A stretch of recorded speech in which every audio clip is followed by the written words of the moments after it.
السلام علیکم، میں لبنہ ملک اپنے یوٹیوب چینل کے ساتھ آپ کی خدمت میں حاضر ہوں، اور آج ہم بات کرنے والے ہیں موسمیاتی تبدیلیوں کے حوالے سے، کیونکہ موسموں میں اس طرح سے تغیر و تبدل آ رہا ہے کہ تمام موسم بالکل بدلتے جا رہے ہیں۔ آپ کے سامنے ہے گزشتہ 10 برسوں میں ان گنت واقعات سے یہ ثابت ہوا ہے کہ پاکستان کلائمیٹ چینج کے شکار ممالک میں سے ایک ہے، اور بلکہ ایک نہیں ہے، اولین صف میں تقریباً شامل ہو چکا ہے۔ اور اس تناظر میں ملک عزیز کو ایک اس طرح کی صورتحال کا سامنا ہے کہ اس کو 10 ایسے ممالک میں شامل کیا گیا ہے جو کلائمیٹ چینج سے بہت زیادہ متاثر ہو سکتے ہیں، اور ہم اس کا عملی مظاہرہ تو ڈیفینیٹلی پاکستان میں دیکھ ہی چکے ہیں کہ جیسا کہ پچھلے موسم سرما میں یہ ہوا کہ لاہور میں معمول سے زیادہ بارشیں ہوئیں، جس نے اچانک فضا میں نمی کو بڑھا دیا۔ پھر مارچ کے وسط میں موسم گرما شروع ہو گیا، اور یوں نہ صرف لاہور بلکہ پورے ملک میں ہی گزشتہ 6 دہائیوں کا گرم ترین ماہ اپریل نوٹ کیا گیا، ریکارڈ کیا گیا، اور مئی 2022 میں گلیشیئر کھسکنے سے گلگت بلتستان میں شاہراہ قراقرم پر حسن آباد کا پل تباہ ہو گیا۔ تو یہ آپ دیکھیے کہ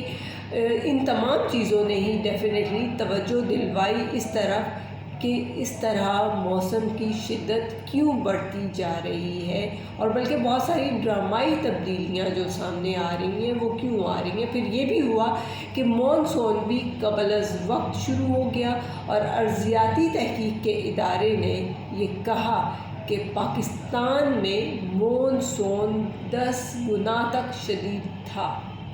تو آپ دیکھیے کہ 10 گنا تک شدید ہونا جو ہے وہ ایک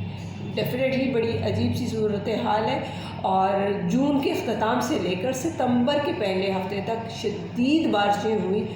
جس طرح سے آپ کے سامنے ہے کہ بلوچستان کا علاقہ بھی جل تھل ہو گیا، سندھ کے میدان پانی سے بھر گئے، اور بہت سارے پاکستانی سیلاب کی صورتحال کے نظر ہو گئے۔ تو اب جو مالی نقصان ہوا ہے وہ 10 ارب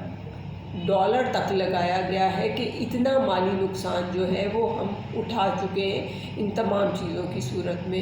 اور یہ ایک بڑی الارمنگ سچویشن ہے کہ آب و ہوا کی اس تبدیلی کو پاکستان کی سلامتی اور سیکیورٹی کا اندرونی اور بیرونی طور پر ایک بہت بڑا چیلنج ایٹ لیسٹ میں تو سمجھ رہی ہوں، کیونکہ یہ اس طرح کی سچویشن بن گئی ہے کہ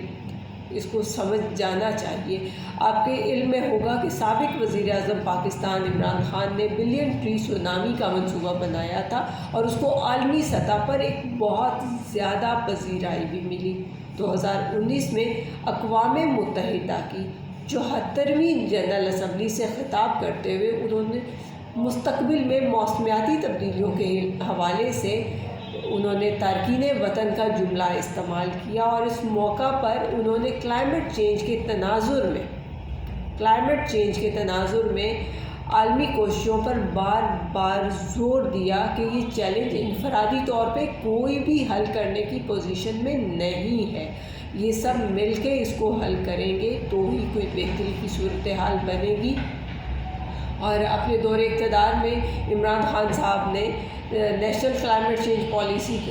2021 کا اعلان بھی کیا، اور بہت سارے اہم اقدامات بھی شروع کیے، لیکن بہت کچھ کرنا اور بہت کچھ اس حوالے سے سوچنا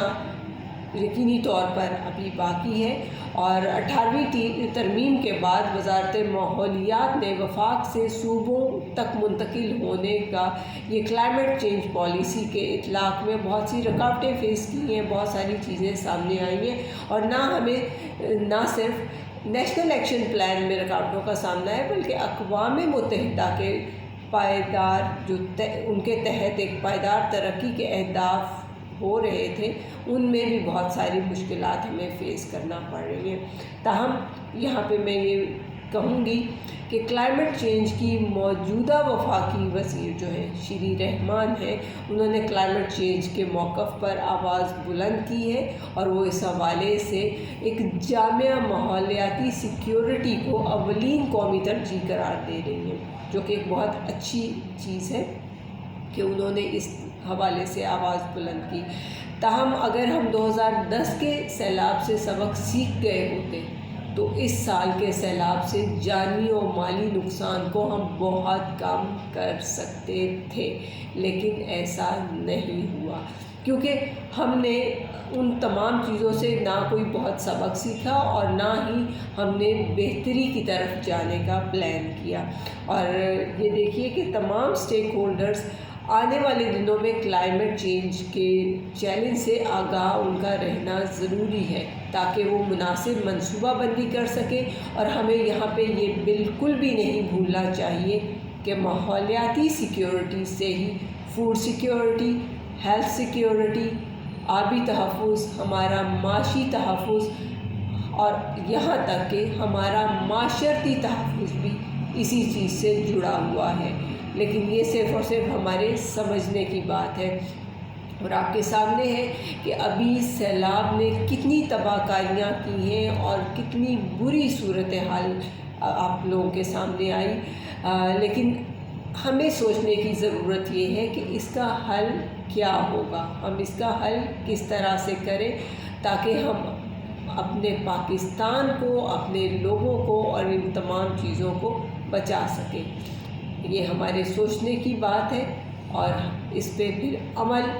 ہم ہی لوگوں نے کرنا ہے، باہر سے تو کوئی نہیں آئے گا جو اس حوالے سے عمل کرے گا اور ان تمام صورتحال کو دیکھے گا۔